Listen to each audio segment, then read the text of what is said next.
네, 2022년 8월 15일 이정훈입니다. 오늘 윤석열 대통령의 광복절 경축사 들어보셨습니까?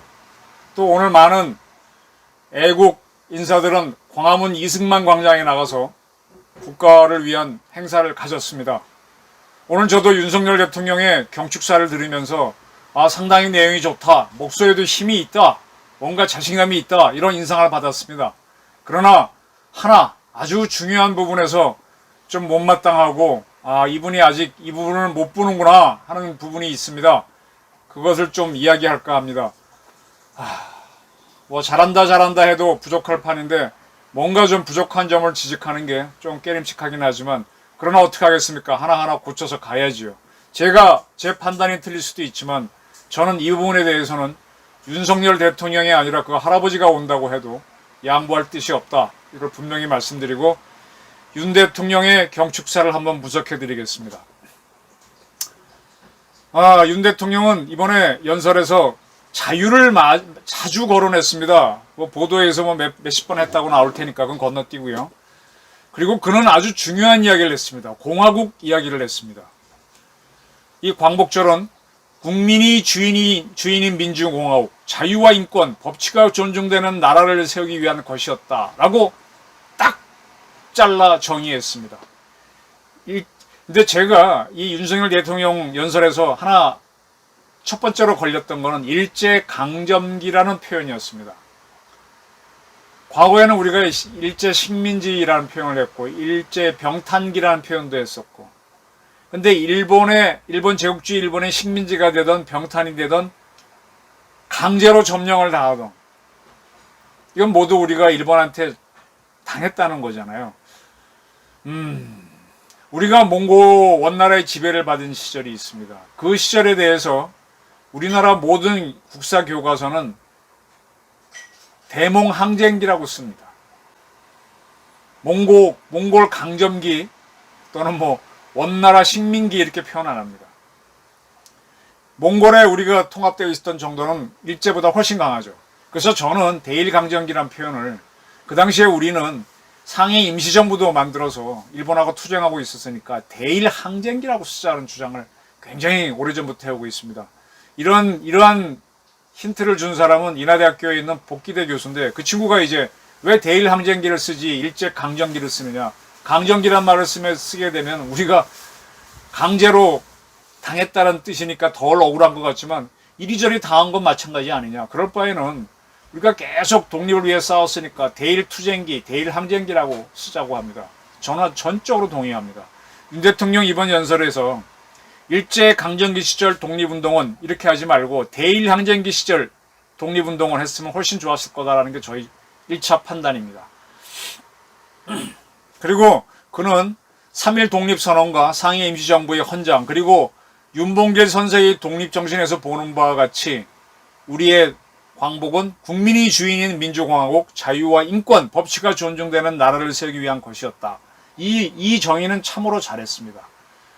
그러면서 그는 부차적으로 자유와 인권이 무시되는 전체주의 국가를 세우기 위한 독립운동은 결코 아니었다 그랬습니다. 자, 자유와 인권이 무시되는 전체주의 국가 그러면은 전제 군주 시절이 떠오르죠. 네. 다시 조선 다음엔 대한제국이 있었으니까 대한제국이나 조선으로 돌아가는 전체주의 또는 전제국가를 세우기 위한 그런 독립투쟁은 아니었습니다. 자, 여기서 우리가 분명히 정의를 합시다. 우리는 광복 그러는데, 광복은 원래 복국이란 단어, 우리나라 역사서하고 중국 역사서에서는 무너진 나라를 다시 세우는 것을 복국이라고 그럽니다. 새로운 나라를 세우는 건 건국이라고 그럽니다. 이런 복국을 더 아름답게 표현한 게 빛광자를 넣은 광복인데, 이거는 그 중국의 송나라가 요나라하고 금나라의 침공을 받아서 상당히 애를 먹죠. 그때 빼앗긴 영토를 되찾을 때 그때 광복이란 단어를 썼다고 그렇게 기록이 있습니다. 그래서 복국은 광복의 또 다른 표현입니다. 그럼 우리가 광복하게 되면 우리가 대한제국으로 있다가 대일본 제국에 합병이 됐으니까 사실 대한제국을 다시 세우는 게 광복입니다. 이게 사실은 큰 문제였습니다. 때문에 3.1 독립운동을 하고 난 다음에 상해에서 우리가 대한민국 임시정부를 만들 때 그때 국호를 대한민국이라고 정합니다.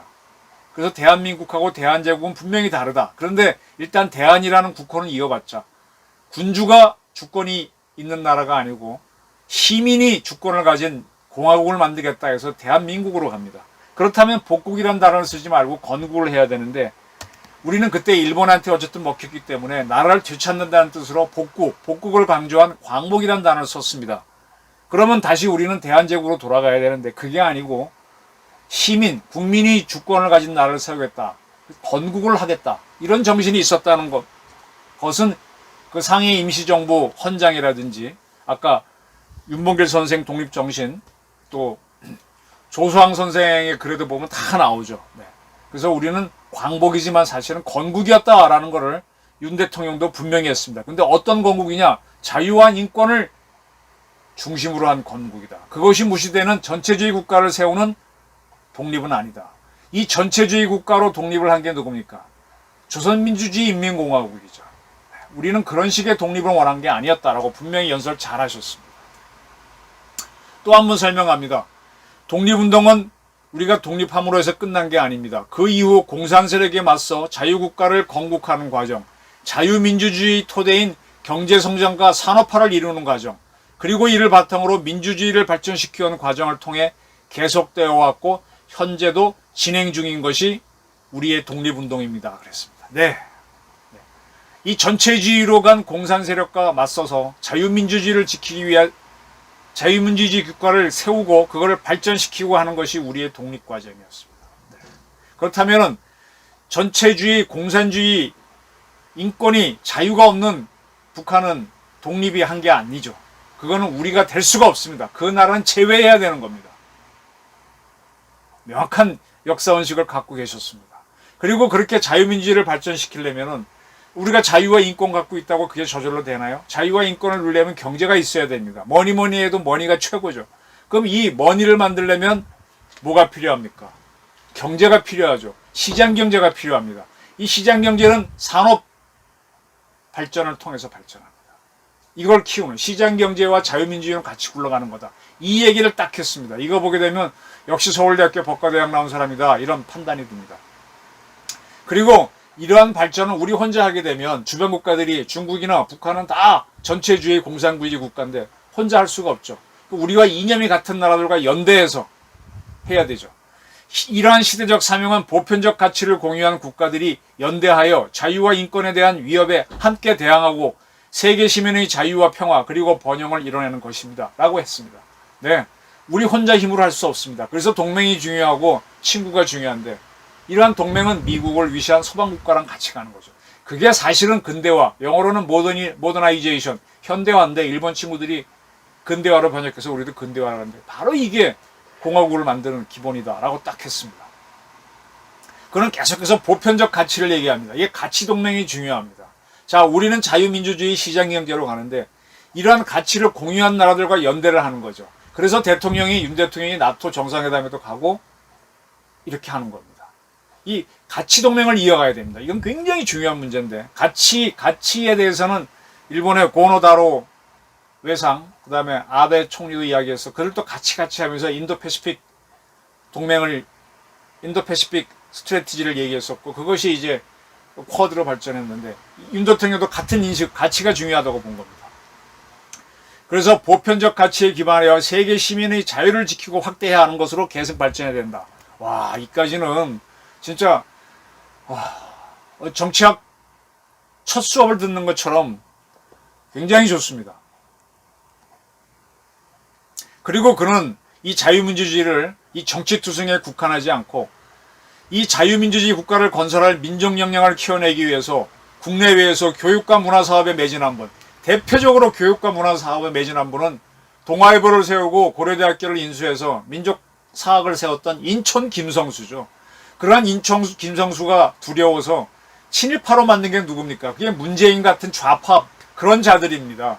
근데 윤 대통령은 자유민주주의 국가를 건설할 민족 역량을 키워내기 위해서 교육과 문화사업에 매진한 분들이 애국자다. 공산 침략에 싸워 자유민주주의를 지킨 사람들 누구? 백선엽 장군, 네, 김백일 장군, 네, 이런 분들이 영웅이죠. 그분들이 과거에 어떠한 경력을 가졌더라도 우리가 일본으로부터 독립한 이상 자유민주주의를 지키기 위해서 공산주의과 싸운 사람이 바로 우리의 애국자가 되는 겁니다. 김백일 장군, 또 누굽니까? 많죠.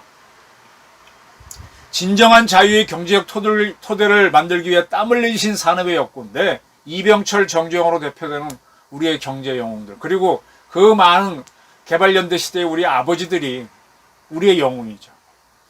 그리고 제도적 민주주의를 정착시키기 위해 희생과 헌신을 한 분, 4.19로 또 부마 사태로 광주로 어떤 민주주의를 하자고 외쳤던 분들, 그분들이 우리의 근간이 되는 거죠.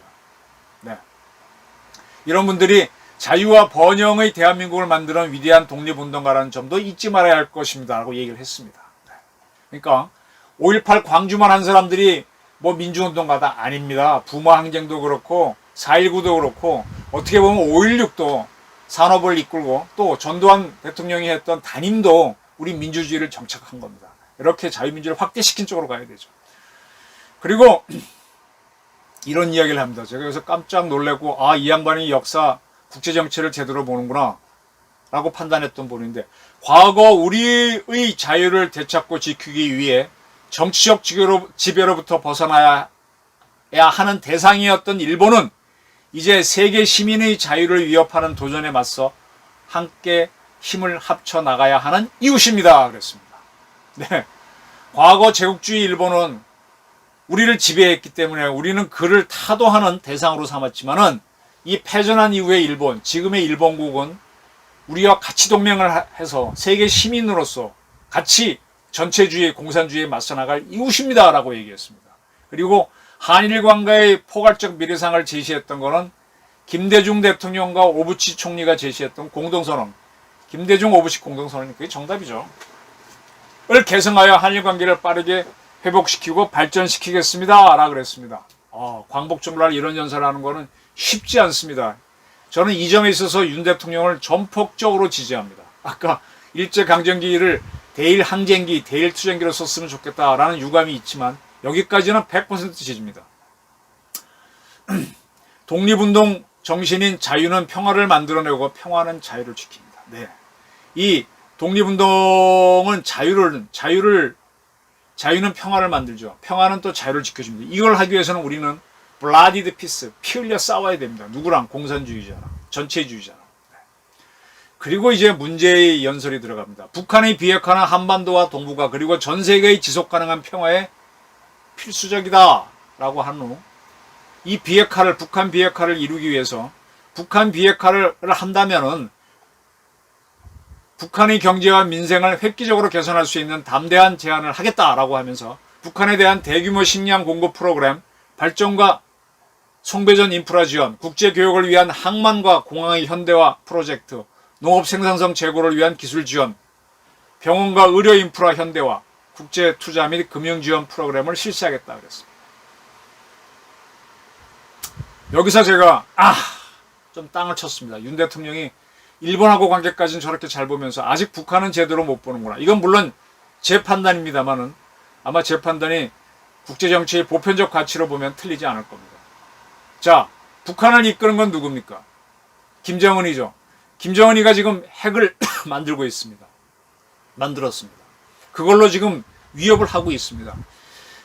그 핵을 포기하면 이런 지원을 하겠다는 건데 여기에서 빠진 게 뭐냐? 아까 가치동맹을 통해서 전체주의하고 투쟁을 하겠다 그랬습니다. 그러면 김정은 전체주의와 투쟁을 해야 되는 겁니다. 그리고 북한에서 김정은과 투쟁하는 세력이 있어서 그들이 정권을, 권력을 잡는다면 그들에 대해서 우리가 전폭적인 지원을 하겠다고 선언을 해야죠. 이 부분이 문제입니다. 김정은이가 북한 핵을 포기할 거라고 본다는 것 자체가 이게 참 윤 대통령의 한계네요. 여기서는. 이게 안타까운 한계입니다. 바로 이 부분은 MB도 이틀에 잡혀 있었고 박근혜도 이틀에 잡혀 있어가지고 못 벗어났던 겁니다. 계속 자판기에 휘둘렸던 겁니다. 그들이 그런 뜻이 있으면 벌써 포기했죠. 3대 세습도 안 옵니다. 북한은 지금 윤석열 정부에 대해서 뭐라고 하는지 알기나 하고 이런 얘기 하는 겁니까? 천만의 말씀. 윤 대통령이 지금 이렇게 가치동맹을 얘기하고 자유와 인권을 얘기했으면 나는 북한 우리 국민, 우리의 시민을 해방시키는 투쟁을 하겠습니다. 우리 북한 인민의 자유와 인권을 억누르고 있는 김정은 제거 투쟁에 나설 겁니다.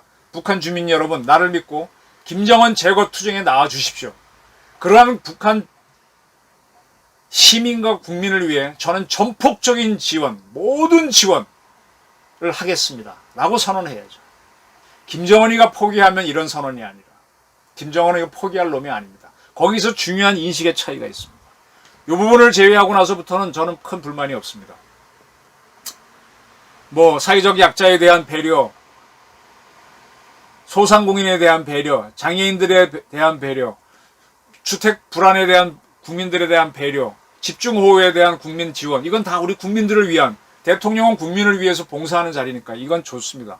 그리고 이러한 도약을 하기 위해서는 거림돌이 되는 게 빈부격차, 양극화 문제 어떻게 해결할 것이냐. 좋아요. 어찌됐든 이 방향을 어떻게 해낼지 모르지만 좋습니다. 그리고 이 도약을 하려면 혁신이 필요한데 혁신은 과학기술에도 나온다. 아, 좋습니다. 이건 다 좋습니다. 딱 하나의 문제가 그겁니다. 북한 주민들을 해방시키겠다. 그렇게 자유와 인권, 그 전체주의로부터 해방이 우리의 독립이라고 그랬는데 그 엄격한 북한의 전체주의로부터 해방시키겠다는 투쟁을 왜 못하십니까? 이게 문제입니다. 이 부분을 좀 바꿔서 앞으로 바꾸고 북한 핵을 없애는 데는 우리와 함께 국제사회와 함께 북한 주민들이 참여해줘야 돼요. 북한 협조자들이 있어야 북한 핵시설을 없애고 김정은을 제거할 수 있습니다.